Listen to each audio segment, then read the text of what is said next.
Pemirsa, objek wisata di kawasan pesisir di tengah ancaman terjadinya gempa megatrust diminta terus meningkatkan kewaspadaan dan kehati-hatian. Peringatan ini disampaikan Menteri Pariwisata dan Ekonomi Kreatif Menparekraf Sandiaga Uno.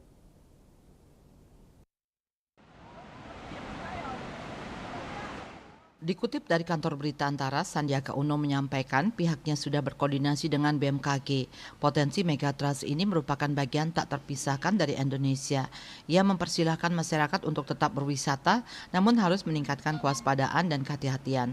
Ia menuturkan pemberian pelatihan kepada warga di kawasan pesisir juga dilakukan dalam upaya menghadapi berbagai potensi ancaman serta langkah-langkah mitigasi bencana. Kementerian Pariwisata lanjut dia juga bekerja sama dengan Basarnas dalam menyiapkan pola-pola penyelamatan. Gempa megatrust merupakan gempa bumi yang berasal dari zona megatrust. Zona megatrust sudah ada sejak jutaan tahun lalu saat terbentuknya rangkaian busur kepulauan Indonesia. Zona megatrust ialah istilah untuk menyebutkan sumber gempa yang berada di zona pertemuan antar lempeng tektonik bumi yang berpotensi memicu gempa kuat dan tsunami.